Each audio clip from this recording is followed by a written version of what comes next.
His wife filed for divorce the same night she became CEO, and she had absolutely no idea who was about to buy the company she just handed her whole life to. A quiet man spent 8 years making himself invisible so his wife could shine. He supported her career, funded her ambitions, attended every event where she introduced him like he was nobody, and he never said a word. Then she stood on a stage in front of everyone they knew, announced a new man on her arm, and had divorce papers served to her husband before the champagne was finished. She walked away from that night believing she had finally cleared the last obstacle between herself and everything she wanted. What she did not know, what none of them knew, was that the firm she had just been handed sat on ground that belonged to his family, and he had every document to prove it.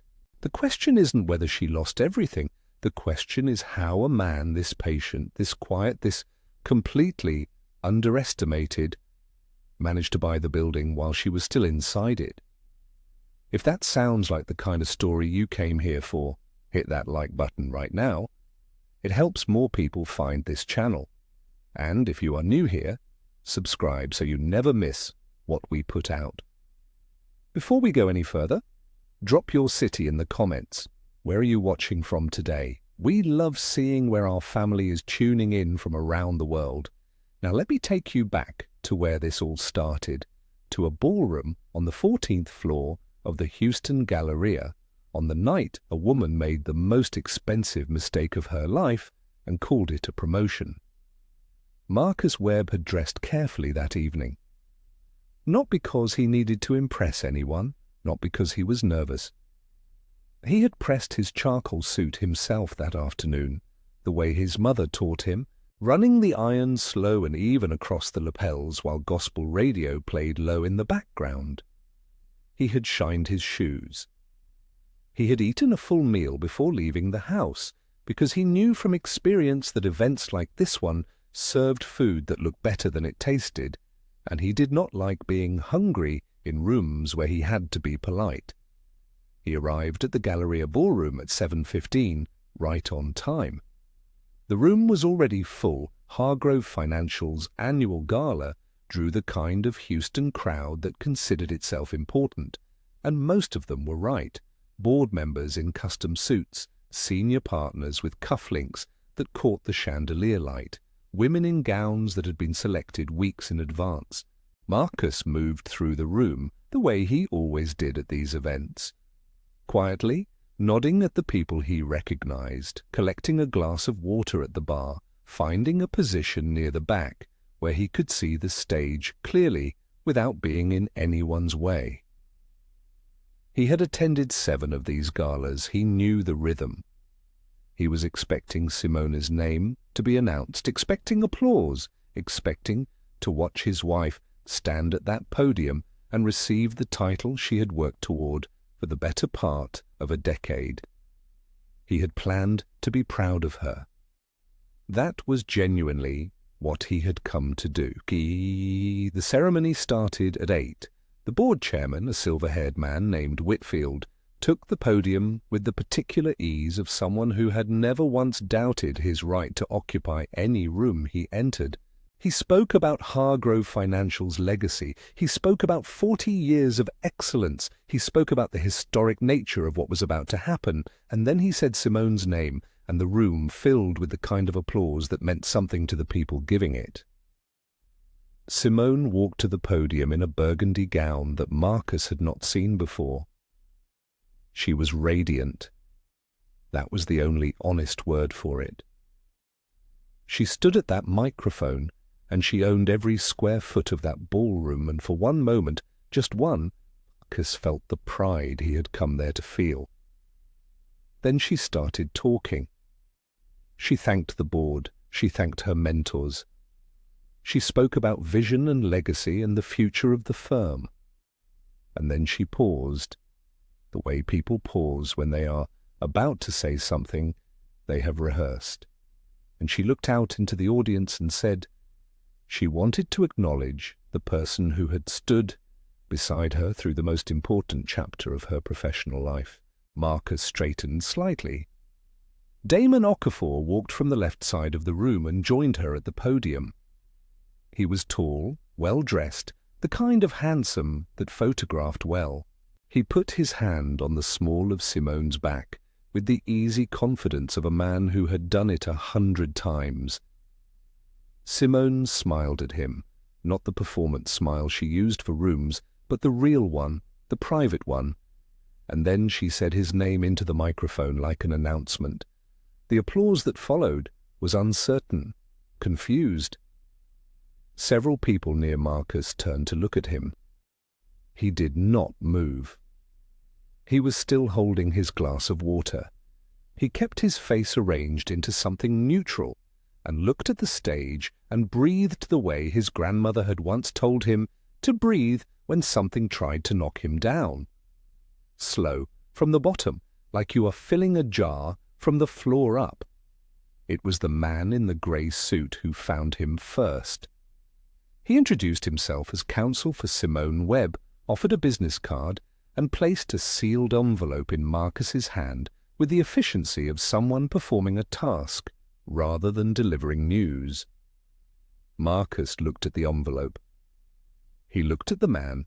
He said thank you because that was what came out, and the man in the grey suit disappeared back into the crowd.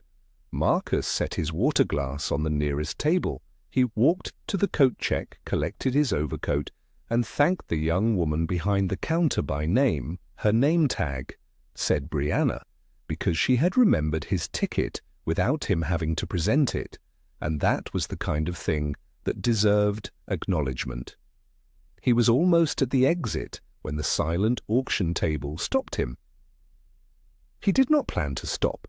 His feet simply slowed, and then they were still, and he was looking at a framed photograph mounted on foam board with a small placard beneath it. The placard said something about Hargrove Financial's founding. The photograph was dated 1984. 8 people stood in a line outside a modest office building, squinting against what looked like afternoon sun, dressed in the styles of that era. Marcus looked at the woman on the far left. He knew that face.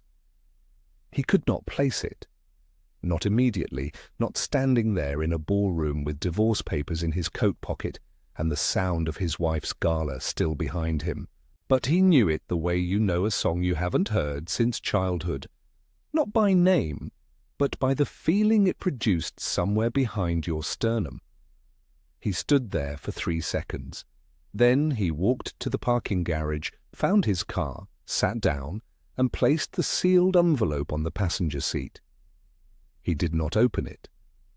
He sat in the quiet of the garage for a long time, the engine off, thinking not about Simone, and not about Damon Okafor, and not even about the applause he had just heard from a room full of people who watched it happen.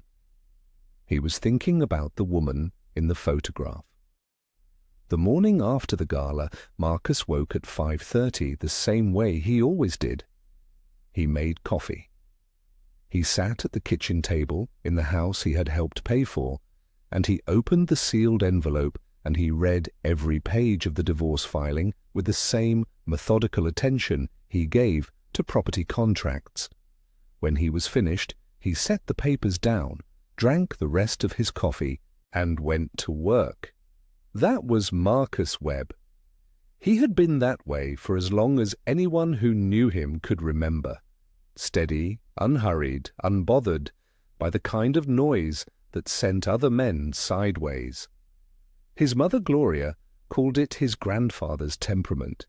His uncle called it dangerous patience. Marcus just called it knowing the difference between what was urgent and what was important. He had built Webb Capital Group over 14 years, starting with a single commercial property on the north side of Houston that he purchased at 26, with money he had saved since his first job at 17. He bought distressed properties, renovated them with crews he managed personally, and leased them to small businesses and medical offices and logistics firms. He was not flashy about it. His office was modest. He drove a clean but unremarkable truck. When people at Hargrove's events asked what he did, and Simone answered for him, vaguely, dismissively, something like he manages some properties, He never corrected her. He had learned early that the people who talked the most about money usually had the least understanding of how it actually moved. Webb Capital Group was worth $22 million in liquid assets by the time Simone was handed the CEO title. She did not know the number. He had never told her because she had never asked. That was the part that said everything. The marriage had not always been cold. In the beginning, when Simone was still a junior analyst at Hargrove and Marcus was building his second property, there had been genuine warmth between them.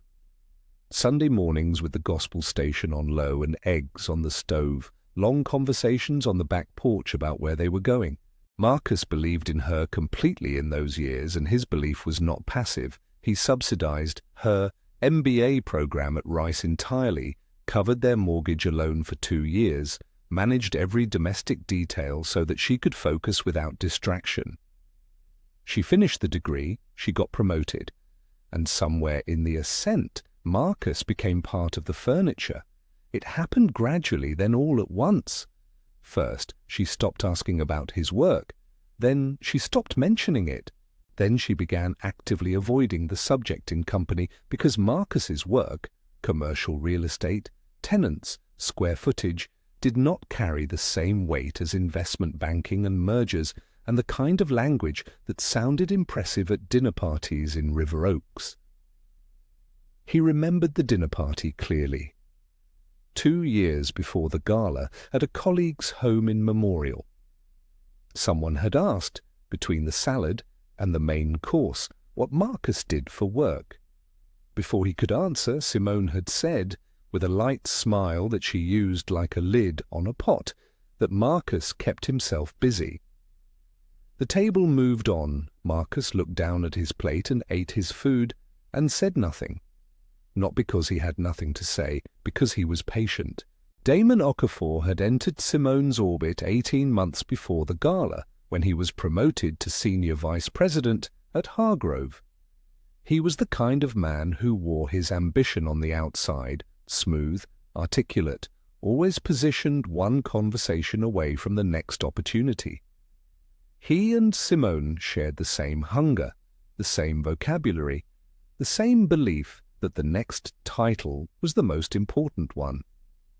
It was not hard to see how they found each other. By the time Simone was nominated for the CEO position, Marcus understood that the marriage was already over.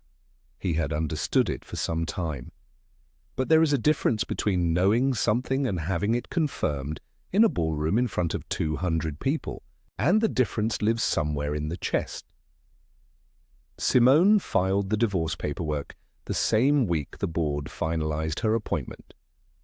She had not told Marcus it was coming. He found out from a lawyer in a grey suit at an event where he had come to be proud of her.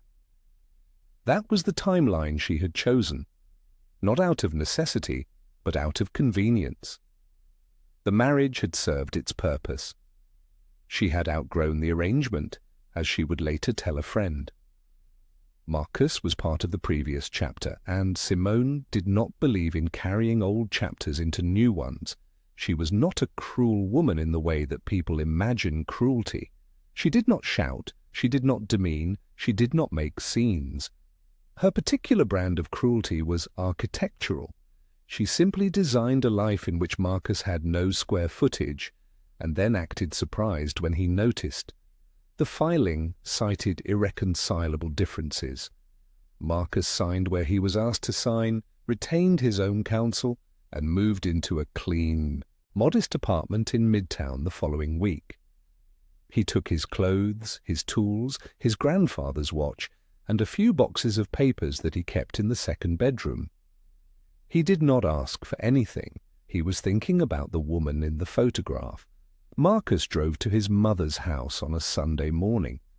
Gloria Webb lived in the same house in 3rd Ward where she had raised him, a brick bungalow on a street of brick bungalows with a porch swing that needed a new chain and rose bushes along the front walk that she tended with the same devotion she gave to everything she decided deserved her attention. The neighborhood had changed around her over the years, but Gloria had not changed with it. She still cooked a full breakfast on Sundays. She still kept the gospel station on low while she did it. When Marcus knocked, she opened the door, already knowing from his face that this was not a casual visit. She fed him first. That was Gloria's way. Whatever the trouble was, it could wait until a man had eaten. She put grits and eggs and toast in front of him and sat across the table and waited while he ate. And when he set his fork down, she folded her hands and said, "Tell me." He described the woman in the photograph as carefully as he could. The build, the way she was standing, the particular set of her chin that he recognized without being able to name why. He said the photo was dated 1984 and had been displayed at Hargrove Financial's gala, and that it was labeled as the firm's original founding team. Gloria went very still. She was quiet for long enough that Marcus thought she might not have heard him. Then she pushed back from the table and walked down the hallway toward the back of the house, and he heard the sound of a closet opening, things being moved, the particular effort of reaching for something stored high and back. She returned, carrying a banker's box.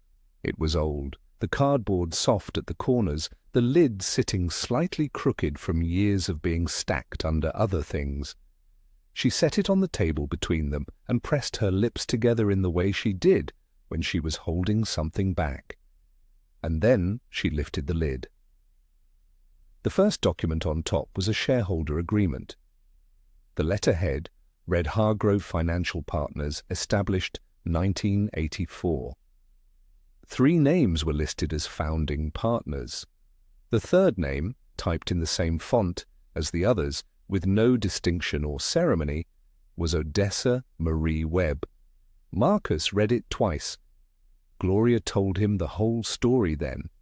The parts she knew, the parts she had pieced together from her mother's letters and phone calls, and the single meeting with a lawyer that Odessa had managed before the money ran out. In 1991, the 2 remaining partners had approached Odessa about selling her stake.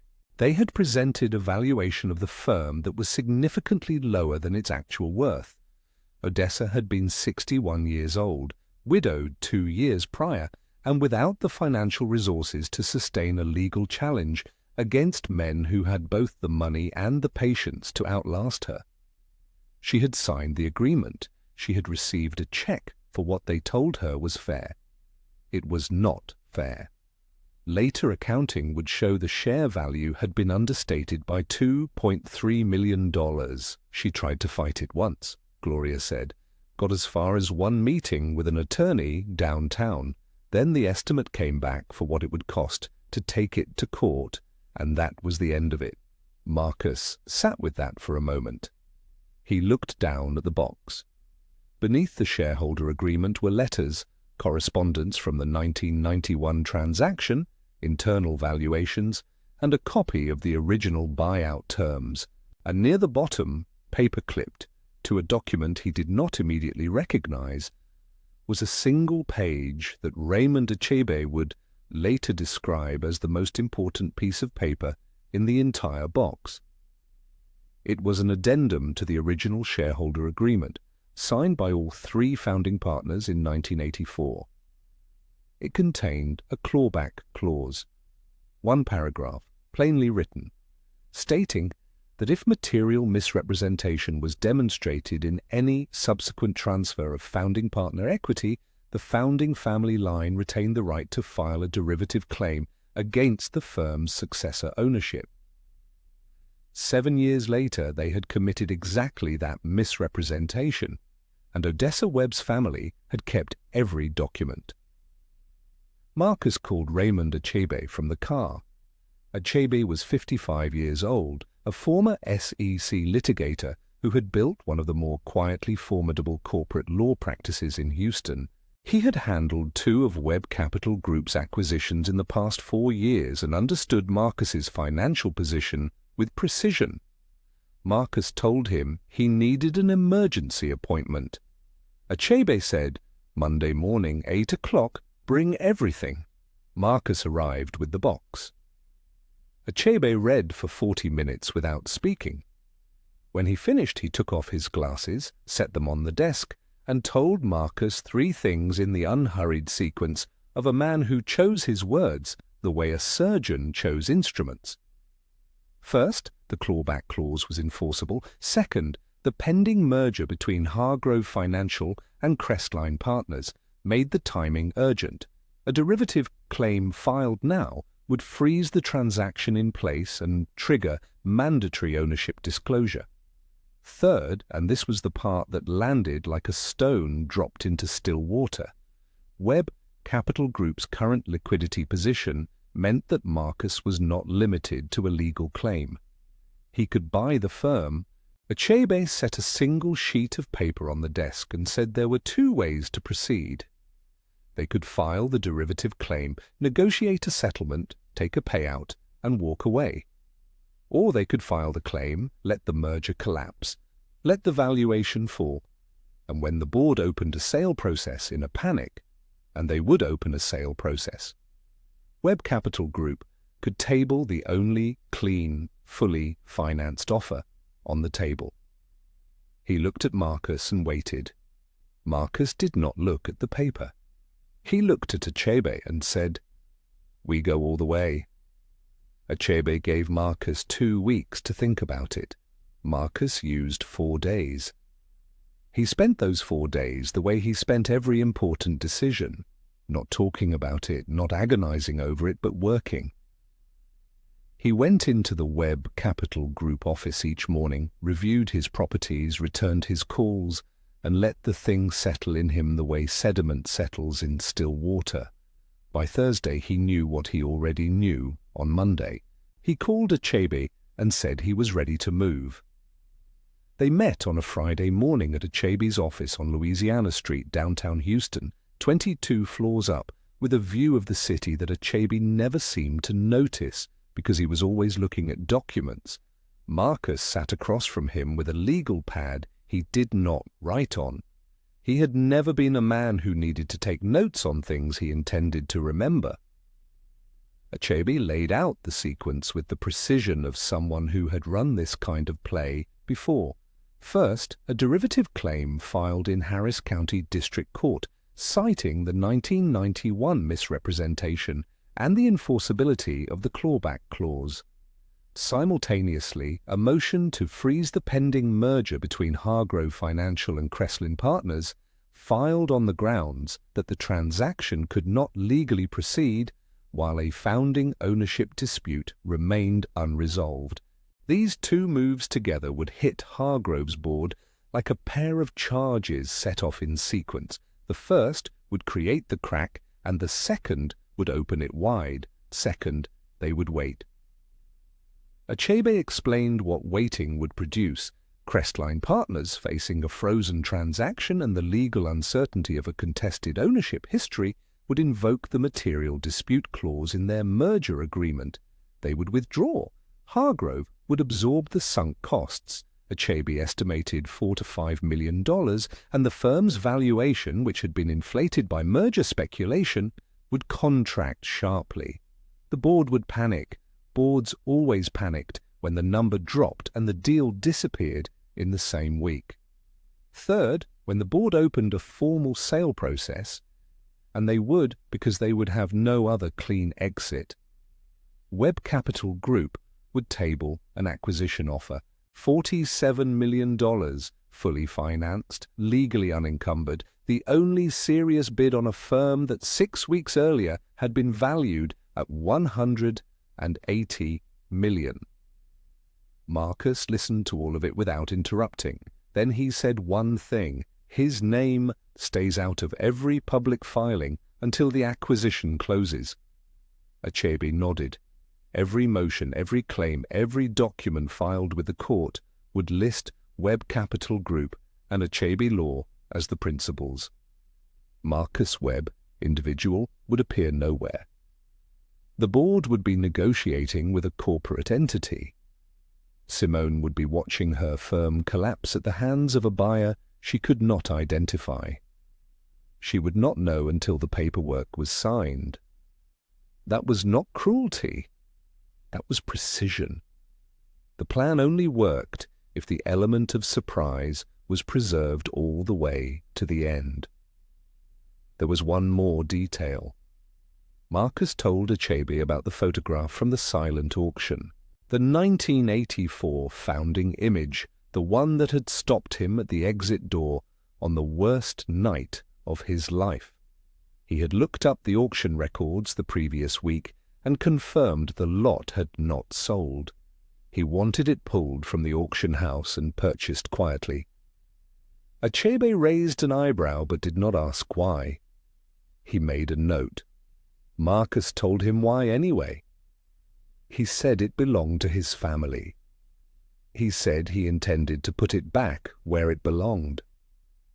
Achebe looked at him for a moment, with an expression that was not quite professional and not quite personal, and then he went back to his documents. The financing took 3 days to arrange. Marcus's relationship with Parkway Capital Lending, a Houston-based private lender he had worked with on 2 previous acquisitions, meant the $47 million facility was committed in writing by Wednesday morning.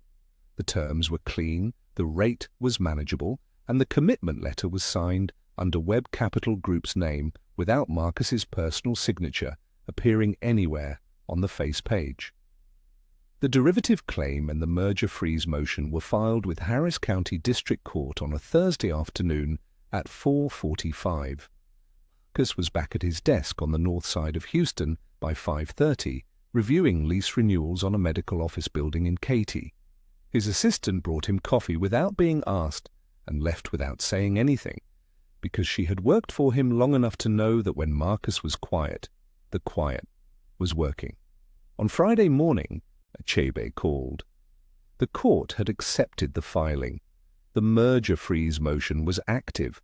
Crestline Partners' legal team had already been notified by the court clerk, as required by the motion. Achebe said he expected Crestline to move quickly, possibly within the week.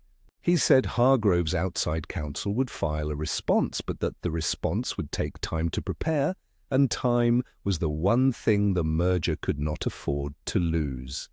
Marcus thanked him and hung up. He sat at his desk for a moment and looked out the window at the Houston skyline, flat and bright under the late morning sun. He thought about his grandmother, Odessa Webb, who had built something from nothing, who had been cheated by men who believed she had no recourse, who had died without seeing a single dollar of what was taken from her returned to her family. He thought about how Monday morning was going to feel inside that boardroom on the 14th floor of the Galleria. Then he went back to his lease renewals. The notice arrived at Hargrove Financial on a Monday morning. It was addressed to the board's general counsel and stamped with the Harris County District Court seal. 2 documents.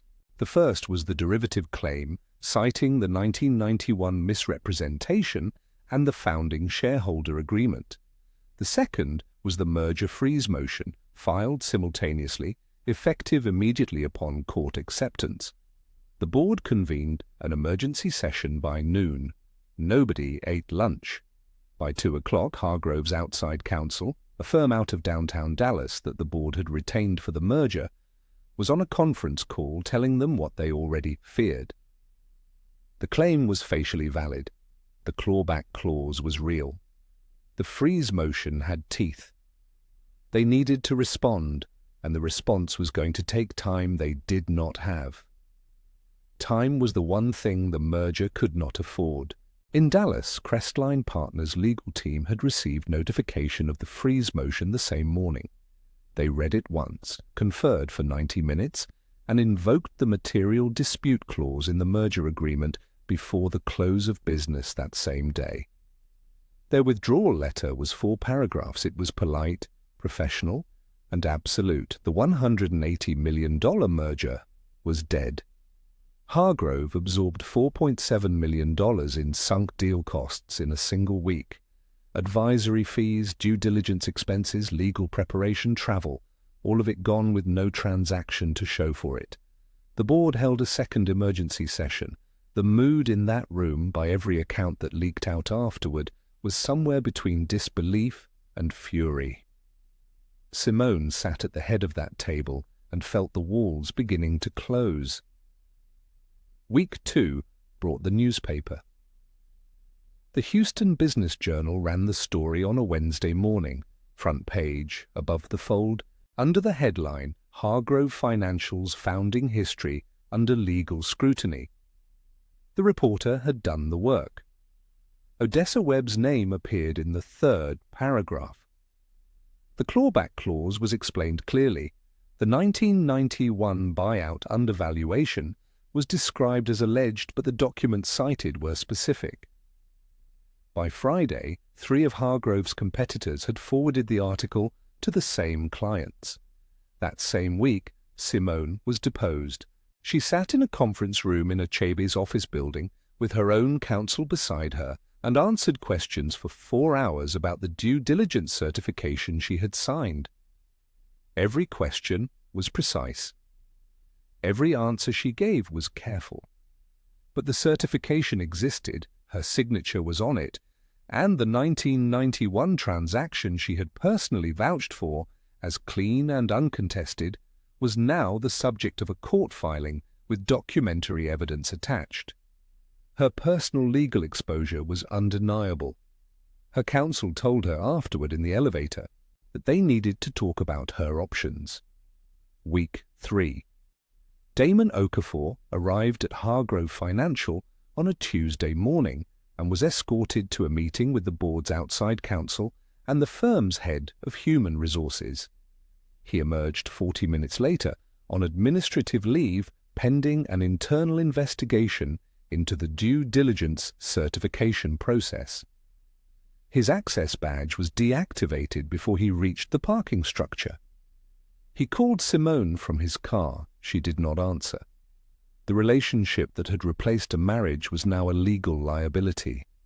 He called again that evening. She answered that time, and the conversation was short and not kind, and by the end of it whatever had existed between them was gone in a way that could not be recovered. Week 4. 3 of Hargrove's anchor clients, wealth management relationships built over years, collectively representing $340 million in assets under management, submitted transfer requests within 10 days of each other. Each cited governance instability. Each letter was professional and brief. None of them mentioned the newspaper article by name, but the timing made the connection obvious. $340 million walked out of Hargrove's books in a single month. The board met again. The valuation conversation was unavoidable now. An outside assessment came back with a number 31% below where Hargrove had been trading before the merger announcement. The merger premium that had inflated the firm's worth was gone. The client losses had accelerated the deterioration. The legal costs were mounting with no clear end in sight. The board opened a formal sale process. They needed a clean exit. They needed a buyer with clear title, clean financing, and no connection to the dispute. They retained an investment bank to run a quiet process, reached out to a targeted list of potential acquirers, and waited. Week 6. One offer came back clean. Webb Capital Group. $47 million, fully financed, commitment letter attached, acquisition structure straightforward and legally unencumbered. No other qualified bids materialized. The firms that had been contacted either passed, asked for more time, or came back with contingencies that the board's counsel found unworkable. There was only one door open. The board voted on a Thursday afternoon. The vote was not close. The acquisition paperwork closed that same Thursday morning. The commitment letter converted to a binding agreement. The transfer of ownership formalized. The new entity name filed with the state. Marcus Webb was now the sole owner of Hargrove Financial. Simone learned who had bought it from Hargrove's general counsel, who called her at 11:47 in the morning and told her in a single sentence. She sat with that for a long time. Then she called the office and requested a meeting with the new owner. He agreed. Simone arrived at 9 o'clock sharp. She had dressed for a negotiation. Dark blazer, silk blouse, the kind of composed professional presentation she had spent years perfecting. Armor assembled with care by a woman who understood that how you entered a room determined what the room gave you.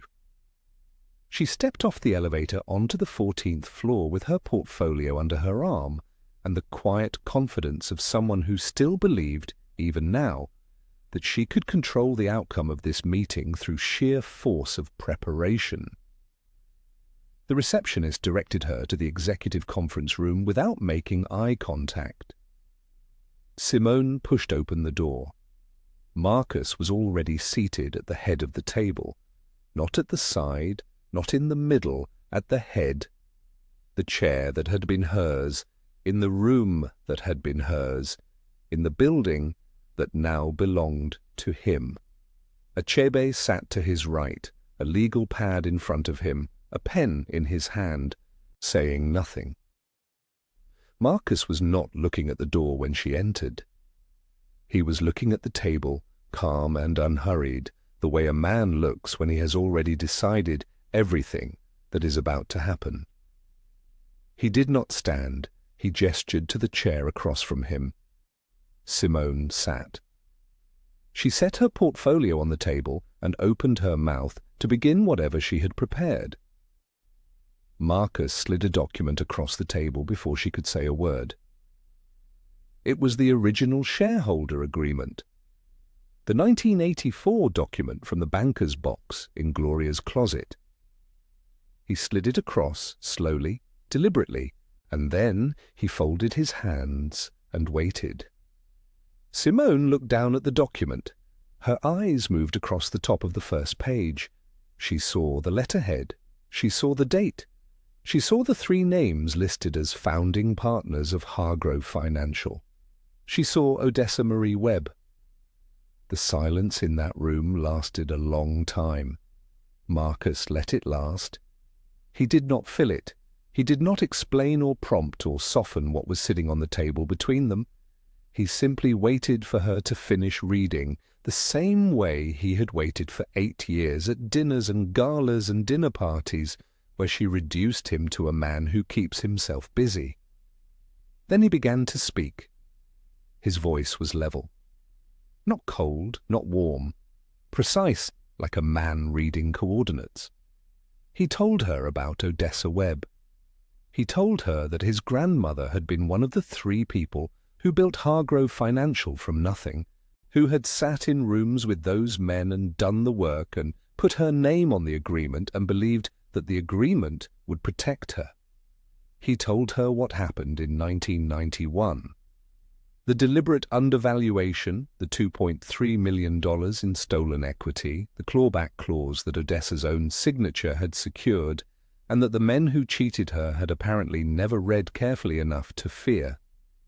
He told her about the banker's box, about his mother's closet in 3rd Ward, about 35 years of documents kept by a woman who never stopped believing the truth was worth holding on to. Simone said she had no knowledge of the 1991 transaction. Marcus looked at her. He said he knew that. He said he had never believed she orchestrated what happened in 1991. He said she was 12 years old in 1991, and that was not what this was about. Then he told her what it was about.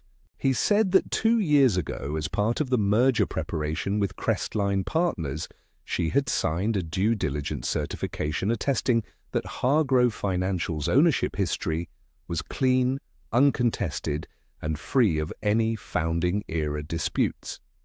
He set a second document on the table, her signature, her date, her certification. He told her that Damon Okafor had co-signed the same document in his capacity as Senior Vice President. He told her that neither of them had examined the 1984 shareholder agreement closely enough to know what they were certifying. He said slowly, without cruelty, "Ignorance and negligence are not the same legal defense." Simone's composure began to fracture at the edges. Her jaw tightened.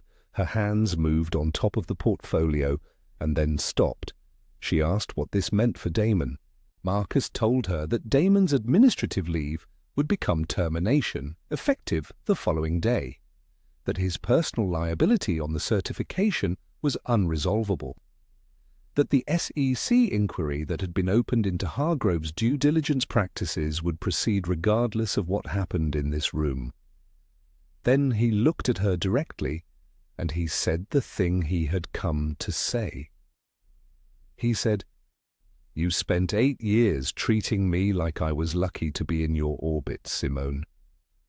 You stood at a microphone in front of everyone we knew and announced to the room that I was already in the past tense. But what you didn't know, what none of you ever bothered to find out, was that this firm was built on what they stole from my grandmother. And I didn't just come for what was owed, I came for the whole thing." Simone did not respond immediately. When she did speak, her voice had changed. The performance was gone. What remained was just a woman sitting across a table from the man she had discarded, understanding for the first time the full dimension of what she had thrown away and what she had never understood. She asked what happened now. Marcus told her. Her employment as chief executive officer of what had been Hargrove Financial ended today. A severance package had been prepared, fair, calculated precisely to what her contract required, nothing more and nothing less. Achebe would walk her through the details. That was all. He closed the folder in front of him. He stood. He did not look back at her face as it came undone. The years of composure finally releasing in a room with no audience, no colleagues, no one to perform for. He heard it behind him, the sound of a woman whose entire architecture had just given way, and he kept walking. He took the elevator down to the lobby. He walked to the far wall near the entrance, the wall he had noticed on his first visit to the building after the acquisition closed, and he stopped in front of a pale rectangle on the paint, a slightly lighter square where something had hung for a long time and been recently removed. He stood there for a moment. He had something to put there. 6 months later, the sign above the entrance on the 14th floor no longer said Hargrove Financial. It said Odessa Webb Financial. The rebranding had been quiet and deliberate, the way Marcus did everything. No press release with fanfare, no staged unveiling with champagne and photographers, just a legal filing, a new sign fabricated by a shop in Midtown, and a Tuesday morning when the building's lobby directory was updated and the name that had sat at the top of it for 40 years was replaced by one that should have been there from the beginning. The staff adjusted faster than anyone expected. The firm's new leadership team, assembled by Marcus over 3 months, drawn from a mix of experienced wealth managers and younger advisors he had been watching, came in with enough stability and direction that the transition felt less like a collapse being cleaned up and more like a firm finally finding its footing. Clients who had stayed through the turmoil began to settle. The ones who had left during the governance crisis did not all come back, but enough did that the numbers moved in a direction Marcus found acceptable. He was not in the business of chasing impressive. He was in the business of building sound. Damon Okafor's termination had been processed the same week as Simone's departure. The SEC inquiry into Hargrove's due diligence practices had opened formally within 30 days of the acquisition, and Damon's name appeared in the inquiry's public documentation in a way that made his future in regulated financial services effectively unreachable. He had retained counsel. The counsel had advised him to say very little publicly. He had followed that advice, which meant that his disappearance from Houston's professional landscape was quiet but total, like a door closing in a room at the end of a long hallway. Simone's severance had been paid in full. Every dollar her contract required calculated without reduction, processed without delay. Marcus had not haggled over it. He had not withheld it as leverage or reduced it as punishment. It was what was owed, and he paid what was owed.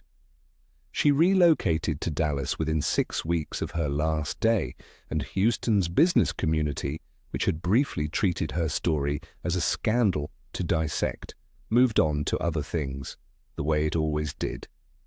The photograph went up on a Saturday morning in October. Marcus had arranged for the original print to be restored by a conservator in the museum district, the surface cleaned, the image sharpened, the frame replaced with something simple and permanent.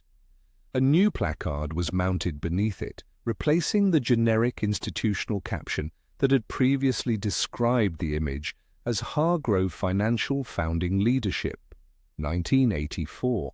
The new placard listed all 3 names. The third name was printed in the same size and the same font as the other 2. Odessa Marie Webb, founding partner. Gloria Webb stood in the lobby that Saturday morning in her good coat, the one she wore to church and graduations, and the occasions that required her to show up as her best self.